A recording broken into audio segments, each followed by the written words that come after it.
ஜன்னல் சமூகத்தின் சாளரம். மாதம் இருமுறை வெளிவரும் குடும்ப இதழ். நீங்க அன்பு தம்பி இப்பாப் தமிழன் சொல்றாரு, நான் ஒரு பாட்டை போட்டு இந்த எழுச்சியை உண்டு பண்ணிட்டேங்கிறாரு. இந்த நூற்றாண்டுல இதை விட நகைச்சுவை நான் பார்த்ததே கிடையாது. உச்சி மீது வானிடிந்து வீழுகின்ற போதிலும் அச்சமில்லை, அச்சமில்லை, அச்சம் என்பது இல்லையே என்று எங்கள் பாட்டன் பாரதி பாடிய போது வராத எழுச்சி எப்படி இருக்கு? வலியோர் சிலர் எளியோ தம்மை வதையே புரிகுவதா? மகராசர்கள் உலகாளுதல் நிலையாம் எனும் நினைவா? உலகால உனதுதாய் மிகு உயிர்வாதை அடைகிறாள் உதவாதினி ஒரு தாமதம் உடனே விழி தமிழா என்று எங்கள் புரட்சி பாவலன் பாரதிதாசன் பாடிய போது வராத எழுச்சி புரட்சி. தூங்கும் புலியை பறை கொண்டெழுப்பினோம், தூய தமிழரை தமிழ் கொண்டெழுப்பினோம், தீங்குறு பகைவர் இவன் என்று நீக்குவோம், செந்தமிழ் உணர்ச்சி வேல் கொண்டு தாக்குவோம் என்று எங்கள் பாவலன் எழுப்பிய போது வராத எழுச்சி புரட்சி. கெஞ்சுவதில்லை பிறர்வால் அவர் செய் கேட்டு நிற்கும், அஞ்சுவதில்லை மொழியையும் நாட்டையும் ஆளாமல் துஞ்சுவதில்லை என்று எங்கள் பாவலரேறு பெருஞ்சித்திரனார் பாடிய பாக்களில் வராத எழுச்சி புரட்சி.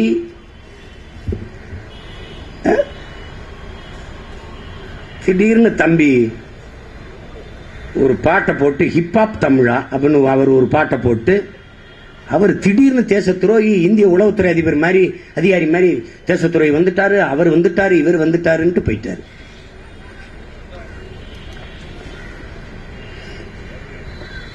அந்த ஒரு பாட்டுக்கு கொண்டாடிய தமிழ் சமூகம் நீ தலைகளான்னு எந்த பாட்டு போட்டாலும் உன்னை கேட்காது, கேட்கவே கேட்காது. உன் வேலை என்ன?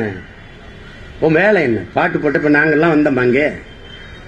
ராகவேந்திர லாரன்ஸ் பேட்டியில் சொல்றாரு, மாணவர்கள் நாங்கள் போராடும் போது நீங்க எந்த கல்லூரி மாணவர்கள்?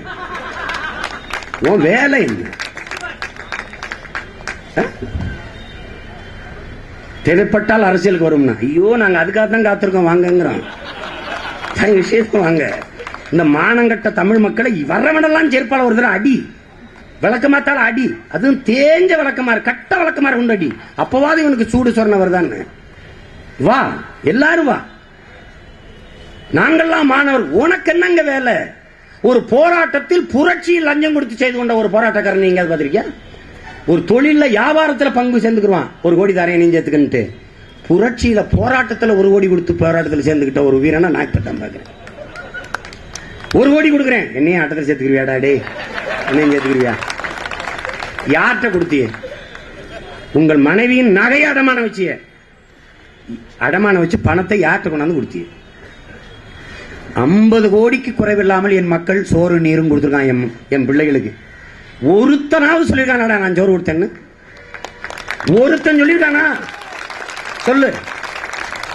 நள்ளிரவுல நான் நின்றுட்டு இருக்கேன், என் மாப்பிள்ள ஃபாசில் வந்து மாமா அப்படின்னு என் மாப்பிள்ள ஃபாசில் என் மாப்பிள்ள வந்து சோறு கொடுத்துட்டு இருக்கான். எனக்கு அவன் தான் பொரோட்டா கொடுத்தான். யாருக்கா சொன்னானா? என் மச்சனை யாருக்குமே சொல்லல. என்னடா மாப்பிள்ள இங்க தரானே? நாங்க தான் மாமா ஒரு வாரமா சோறு கொடுத்துட்டு இருக்கோம். அவனை முஸ்லீம் வேடா? ஏடா முஸ்லீம் எல்லாம் பாவர் பெத்து விட்டு போன பிள்ளைங்க நினைச்சுக்கடா? ஏய் பூரா இங்க இருக்க கள்ள மரவன் பள்ளம் மறையும் நாடார் செட்டியார் கோனாரா பூரா எங்காலும் மாறி இருக்கான். சேட்டை பண்ணிட்டு கூடாது நீ. அவன் ஏற்றிருக்கிற மார்க்கம் தான் இஸ்லாம். அவன் மொழியால் இனத்தால் பெரும்பான்மை தேசியத்தின் மகன். அவன் தமிழன். இந்த சேட்டையெல்லாம் வேற எங்காவது வச்சுக்கணும். இஸ்லாம் எங்கள் வழி, இன்ப தமிழங்கள் மொழி என்று கண்ணியமிக்க காகிதம் இழத்துங்கிற பெருந்தகை வைத்தான். நான் அல்லாஹ் என்று அழைப்பதற்கு முன்பே அம்மாவென்று நான் அழைத்தேன். நீ அவன்கிட்ட போய் பேச கூடாது. நீ இன்னைக்கு வரைக்கும் ஓஞ்சுக்குலாமிரதம் நக்கலாமிரதம் இங்க வந்துகிட்டு அவன் அது இதெல்லாம் சேட்டை பண்ணிட்டு அலையப்படாது.